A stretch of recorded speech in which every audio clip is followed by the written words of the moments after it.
Russland muss ruiniert werden. Die Sprache unserer eigenen Außenministerin. Und ich bin erschrocken, wütend und nicht bereit zu akzeptieren, dass wir heute denselben Schwatz wiederhören. Russland greift uns an. Deutsche Bomber wieder über Belgrad. Es muss doch gehen. Herr Scholz, wenn Sie Leute, die für den Frieden sind, zu Teufeln erklären, sind Sie dabei, die ganze Welt in eine Hölle zu verwandeln. Amigos, quisiera compartir con ustedes uno de los discursos más impactantes del teólogo y activista social alemán Eugen Drewermann, quien durante una manifestación destrozó al occidente por su política miope hacia Rusia. El viejo alemán soltó, por así decirlo, la verdad desnuda, afirmando que Rusia nunca ha representado una amenaza para Europa y mucho menos para Alemania. Todo lo que se dice ahora sobre la supuesta política agresiva de Rusia no es más que fruto de la imaginación de algunos políticos incompetentes, quienes con sus acciones están acercando un conflicto paneuropeo mayor. Honestamente, no es común encontrar personas sensatas viviendo en Occidente, especialmente en Alemania, y en este sentido, lamentablemente, Eugen Drewermann es más bien una excepción a la regla. Amigos, prepárense para escuchar un discurso muy sabio de este viejo alemán, y mientras tanto compartiré algunas reflexiones sobre lo que está ocurriendo en Europa y Rusia. Así que, amigos, empecemos. Antes de mostrarles los fragmentos más destacados del discurso del alemán, quiero decir unas palabras. ¿Alguna vez se han preguntado por qué Rusia, y en particular Putin, querría atacar a Europa, apoderarse de Polonia, Bulgaria, Rumania y otros países europeos? ¿Cuál es la lógica detrás de tales afirmaciones que escuchamos regularmente desde la llamada esquina occidental? ¿Atacar para qué? ¿Cuál es el interés práctico? Francamente, no lo entiendo, pero lo que sí entiendo perfectamente es que la tesis sobre la supuesta política agresiva de Rusia puede ser utilizada fácilmente en beneficio propio, aumentar las capacidades militares, enganchar a sus aliados en contratos, acercarse más a las fronteras rusas. Al fin y al cabo, Rusia es agresiva. Por lo tanto, los países conocidos por no ser agresivos deben mejorar sus posiciones. Así que acerquemos la infraestructura militar a las fronteras rusas. No importa que crucemos las líneas rojas de los rusos. Luego podemos acusarlos de una política exterior agresiva y legitimar así el incremento de nuestro propio potencial militar. Escuchen lo que Eugen Drewermann les dice a los alemanes. Cita: Señores, queridos amigos de la paz, estoy muy agradecido de que se hayan reunido aquí en Ramstein y hayan organizado una manifestación a favor de la paz. No se podría encontrar un lugar más apropiado en Alemania. Ramstein es la mayor base aérea de Estados Unidos fuera de su territorio. Desde este punto, Estados Unidos lanza operaciones por todo el mundo, donde y como les place. Ramstein ist der größte Militärschauplatz der USA außerhalb des eigenen Territoriums. Al mismo tiempo, la República Federal de Alemania finge que no sabe nada al respecto. Mit Duldung der Bundesrepublik, die vorgibt davon im Einzelnen gar nichts zu wissen.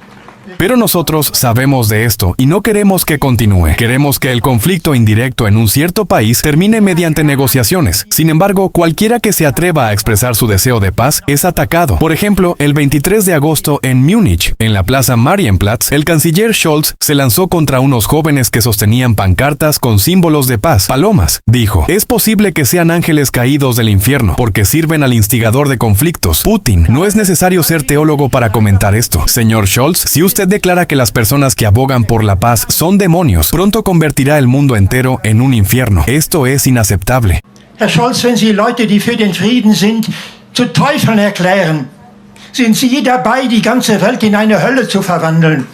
También se puede expresar de otra manera. Desde que Rusia propuso la paz en 1991, no ha habido ni una sola guerra que no haya sido iniciada y acompañada por Estados Unidos. A principios de los años 90, se discutía la posibilidad de construir un nuevo mundo, desarmando desde los Urales hasta el Atlántico. Todo lo que necesitábamos hacer era aprovechar esta oportunidad. Pero Estados Unidos no lo quiso. Las razones se conocieron más tarde. En 1992, Dick Cheney, Donald Rumsfeld y Paul Wolfowitz desarrollaron la doctrina del siglo americano. Se declaró que lo más importante era evitar que cualquier potencia competidora se pusiera al nivel de Estados Unidos. Keine konkurrierende Macht mehr an der Seite Amerikas zuzulassen. En ese momento Rusia estaba débil, gobernada por un alcohólico con quien se podía hacer lo que se quisiera. Damals war Russland schwach, regiert von einem Alkoholiker, mit dem man machen konnte, was man wollte. ¿De qué acusan a Putin en esencia? De haber reorganizado Rusia después de la era de Yeltsin. Este es un país con los mayores recursos naturales del mundo. Según Dick Cheney, al aprovechar plenamente estas capacidades, Rusia se convierte realmente en un competidor para Estados Unidos. Y es precisamente por eso que representa un peligro y por eso es necesario combatirla. Höre,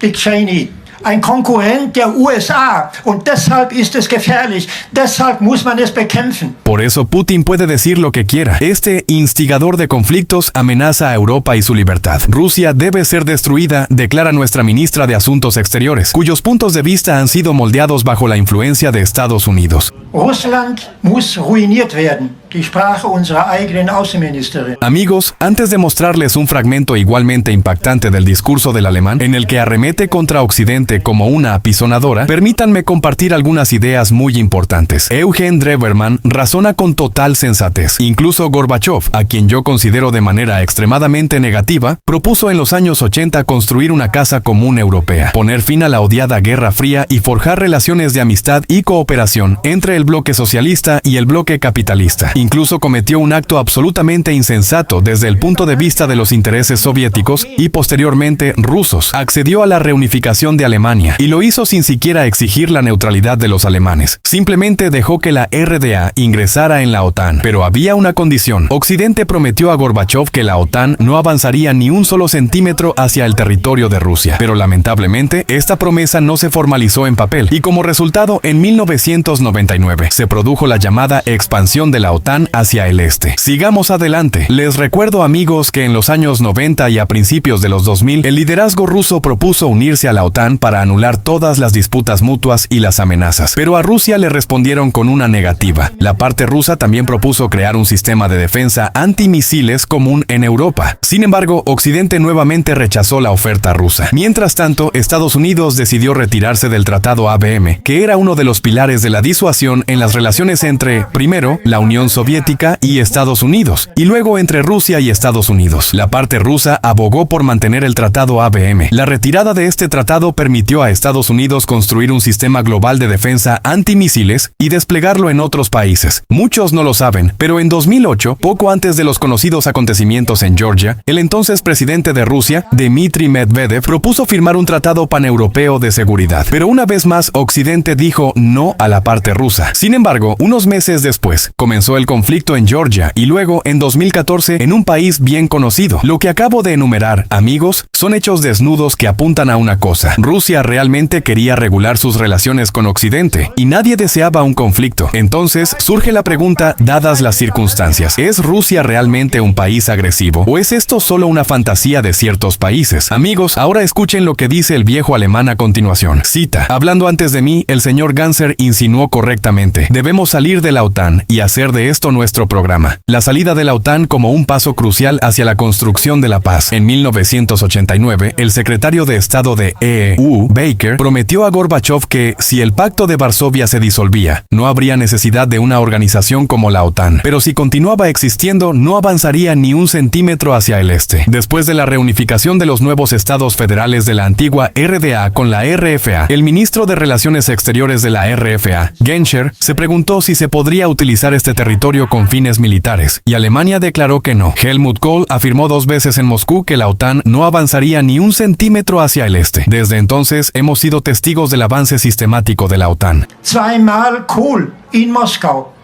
erklärte, kein Zentimeter wird die NATO vorrücken. Was wir seitdem erleben, ist die planvolle Ausdehnung der NATO. Ya se mencionó el conflicto en los Balcanes y sus causas. En términos económicos y militares, fue una mentira durante las negociaciones en Rambouillet. Madeleine Albright, como instigadora, hizo todo lo posible para que el periodista alemán Erich Schmidt descubriera que, incluso antes de la disolución de Yugoslavia, ya existían planes sobre cómo se podría dividir toda la península balcánica en caso de la retirada de Tito. Inmediatamente se reconoció la independencia de Croacia y comenzó un conflicto civil entre croatas y serbios, que se extendió al sur del país, Kosovo. Este conflicto se prolongó durante muchos años. Ya en 1999, la República Federal de Alemania se involucró en su primer conflicto en su historia. Los bombarderos alemanes volvieron a sobrevolar Belgrado. Deutsche Bomber wieder über Belgrad. Es muss doch gehen. Y todo esto se basó en la mentira sobre la operación Herradura de Milosevic, quien supuestamente tenía un plan para prolongar el conflicto. Esto no solo fue utilizado como otra mentira más, sino como como un pretexto para iniciar el conflicto. Madeleine Albright es una política de un calibre especial. Cuando en 1996 le preguntaron si el embargo estadounidense contra Irak había valido la vida de 500,000 niños, ella respondió: sí, valió la pena. Amigos, ¿acaso todavía queda alguien en los países europeos que pueda pensar con claridad y evaluar con la misma sensatez lo que está sucediendo en la política mundial? Es asombroso si se cuenta en cuántos conflictos ha participado Rusia en los últimos tiempos y en cuántos Estados Unidos, Yugoslavia, Irak, Afganistán, Siria, Libia, y en cuántos conflictos ha participado China, que junto con Rusia es considerada por Estados Unidos como la mayor amenaza. ¿No les parece esto hipócrita? ¿Y por qué entonces Rusia es considerada un país agresivo? No es del todo comprensible, pero es un truco conveniente para debilitar a Rusia, poner a muchos países en su contra, y si la política de Rusia no se ajusta a los intereses de Estados Unidos, entonces imponer sanciones contra ella. Y lo más sorprendente es que el propio Occidente colectivo es responsable de que Rusia haya vuelto a levantarse y haya comenzado a fortalecer sus posiciones internacionales. Y esto ocurrió básicamente en 1999, cuando el primer ministro ruso Yevgeny Primakov, durante un vuelo a Estados Unidos, dio la vuelta a su avión al enterarse de que la OTAN estaba comenzando una operación militar en Yugoslavia. Este fue el punto de partida para Rusia y los rusos, quienes comprendieron que la amistad, en la que tanto esperaban en Moscú después de la Guerra Fría, ya no era posible. Desafortunadamente, pocos en Occidente comprenden ahora estas verdades simples. Así es la realidad, lamentablemente.